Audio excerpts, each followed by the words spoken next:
Hey, whoa, whoa, whoa, whoa. Before we start out the video, I'm gonna say one thing for all the Latin Americans that are here. Cuídanse. Todos los pelaná de la migra. Que se chinga su reputísima madre.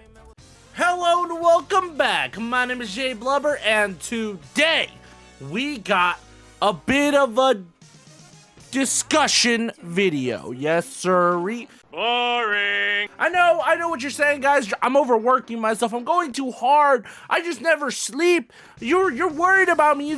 Okay. All right. Yeah, I know. Nobody thinks that, okay? I am about 20 days late. Let's be honest, guys. I've had a lot of real life stuff come up. I've had a lot of BS. I've had to do a lot of work. Guys, listen, bear with me. What is this discussion about? What are we talking about? Boys, we already know 2.0 has dropped in the big old 2025. What has happened? We lost TikTok for like 15 hours. That bitch came back. They tried to get me to thank God to Donald Trump. Absolutely not. You on Tuesday.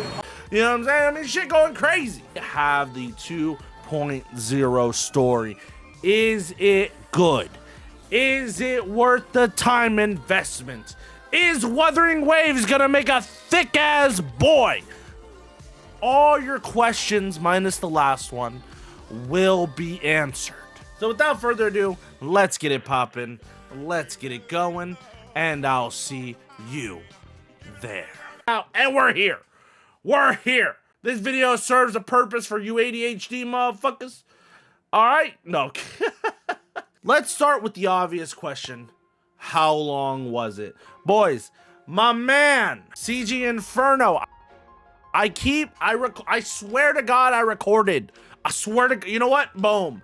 I swear to God I recorded it. But that shit's somewhere else that I can't get right now because them files too damn big, okay? CG Inferno, this bitch is 6.5 hours long. Damn. 6.5 motherfucking hours? And plus me just trailing off and getting lost and doing literally whatever I want to do. I mean, of course it's gonna take me like 13 hours to complete, guys. Listen, I actually enjoyed that. I'm not gonna lie. The story, personally, before we get into any details, no spoiler shit. If you haven't done the quest yet, get off your ass. Do the quest. All right, Rochia's on the way. But overall, 6 hours. I love quests like this. Now, don't get me wrong. I still haven't even finished Honkai Star Rail 3.0. And I'm pissed. I am royally pissed, okay? But sick. The introduction of everything they had to introduce off bat, sick.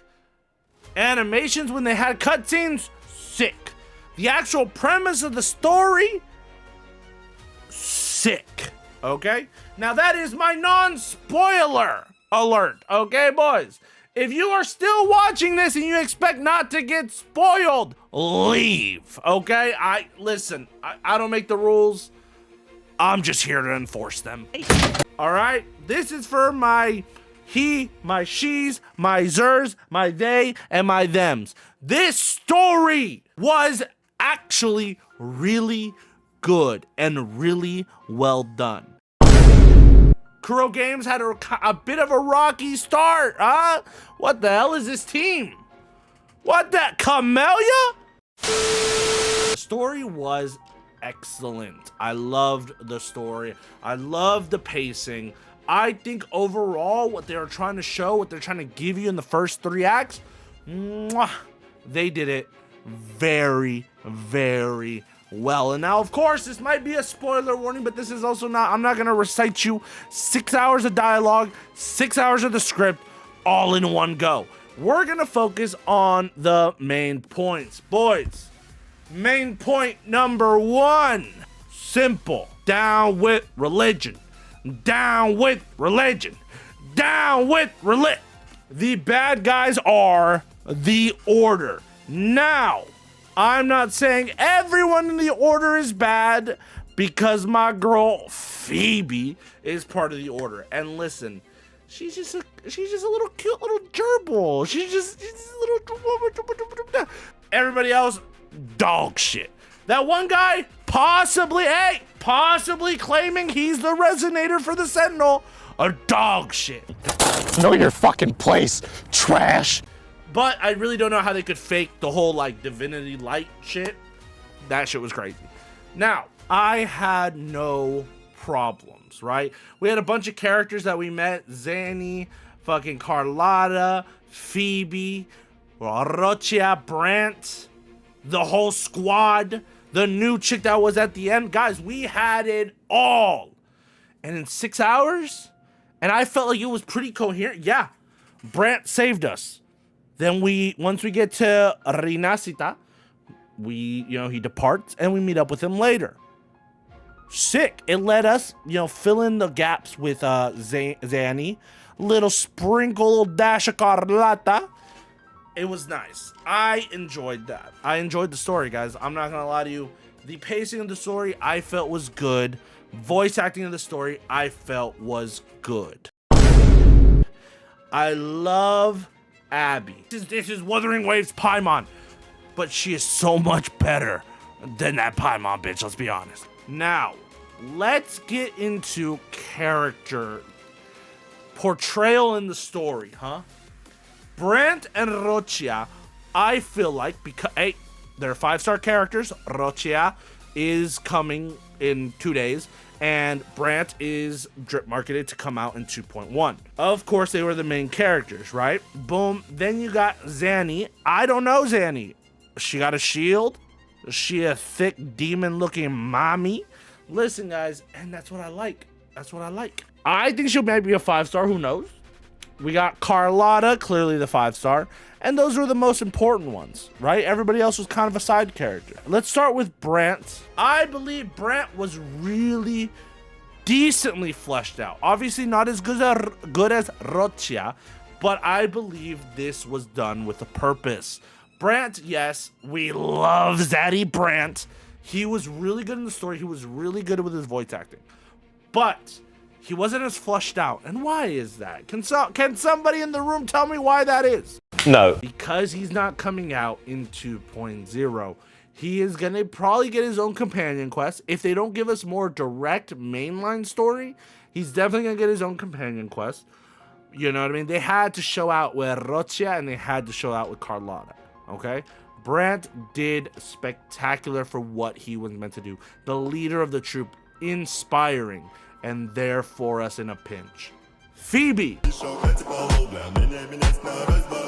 She's clearly the Order, bitch. You know what I'm saying? She was part of the Order, the religion. But she had very serious doubts, and upon seeing how everything kind of erupted, she clearly became a little bit more wary. Didn't leave the church altogether, but became more wary, more curious about everything, right? And I love that. And of course, again, she's a 2.1 character. She won't get too flushed out. Same thing I could say with Zanny. Zanny was very hospitable, did her job well. And I mean, boys, who wouldn't fall in love with that fine demon? Look at her. God damn. Listen. But of course, she was a little less flushed out. Obviously, she was more like, oh, I'm working. Ha ha. I think once she comes out, maybe we'll get a companion quest. Maybe we'll get a little bit more mainline story. And it'll kind of flesh out her character a little bit more. Let's be honest. But for right now, I think she did her job. Merely was there during epic moments, but was not there during the most epic moments, of course. I think she did her job as a non-mainline this patch character. Now let's get into the main characters. Rocia and Carlotta. We danced with Carlotta. We got in the groove. She got us a mask. Listen, Carlotta, even though she was missing for a good chunk of the beginning of the story, like maybe 2.5 hours, maybe 3 hours of half the story, she wasn't there. But when she was there, she had me in a vice. As a character, was fire. That's about all I can really say. I mean, she's fleshed out pretty well. Her whole, we already know what she's about. The Montelli family's name is getting smashed in the mud by who? The Pope. Listen, no. I really respect that shit. I love it, you know? We didn't get a full fleshed out in the main 2.0 story, but of course we got a companion quest. And I'm not gonna get into that, but that shit was good. Flushed her out some more. Rochia, on the other hand, she was always the quiet, timid, ooh type of person. But she opened up to us towards the middle end or so. I love it. I love Rochia. We already know, boys. We pulling for our girl Rochia. She was cute, did her job, did what she gotta do, and I am looking forward to learning more about her in her companion quest coming up. Yes, sir. And that's it with the characters, really. I mean, the rover got a little bit more fleshed out, of course. The end was, the ending was perfect. We got a little glimpse of our girl. We got Frolova ass over here trying to ruin the carnaval. And we weren't, I mean, y'all really think we're gonna let that shit happen? Of course, we had to fight the final boss, fight our demons, knock them all out, and guess what? For the time being, we saved the carnaval. Now, Renacida is safe for now. Frolova, Fran, she didn't die, of course. She got out and then met up with Christoforos. That shit was crazy. We had a big dramatic fight scene that, you know, the whole crowd was thinking it was a performance. Perfect. The new weekly boss, kind of fucking annoying. On God, okay. And I love that. Whole new set to learn. Brand new set. Double setup to where you kill one life bar, you gotta kill the second life bar. And I love it. I love it. Fenrico over here, the Sentinel, decides to talk to us. And of course, that dude, a little lying bitch. We already had the Lorio. The Sentinel already talked to us, bitch boy. And then, of course, we meet our baby girl, the love of my life. Look at her. Tell me she ain't perfect. Now, obviously, this is up for speculation. I'm assuming with the tacit mark, and I believe you'll understand when she's wandering, she's like a goddess. I'm genuinely believing this is I know what they were saying. This chick is the one in the prophecy that they believe is bad, the Thronodian resonator. I think the actual Thronodian resonator is the church, because they're so willing to be conspiracies. It's bullshit. Thronodians is probably the main priest. Fenrico is probably the Thronodian sentinel, and she's the actual sentinel. Huh? If I had to give it a hard, definitive, it's gonna be some sort of number out of 10, this is a clear 8 out of 10. I'm not gonna lie, guys, 8 out of 10. I know how Wuthering Waves tends to do their drops in their story, so I'm a little bit reserved. If 2.1 is not just companion quest to expand the main story a little bit, and it's actually we get like a main story extension on its own in the upcoming patches, like 2.1, 2.2, whatever, then I would say it ranks it up a little bit, right? It gives you some time to get to know the characters, boom, boom, boom, and then we get thrown right back into the Frolova shit. Now, if this is it, if this is where the main storyline ends and we're just gonna get a bunch of companion quests, I'm not gonna lie, probably an 8 out of 10. So without further ado, that'll be the end of the video, boys. Thank you guys so much for watching. Make sure you like and subscribe. How do you guys genuinely feel about Wuthering Waves 2.0? Because I think Wuthering Waves is back, and in a crazy way. I will catch you guys on the next one. There's nothing left to say, but peace. Let my heart bravely spread the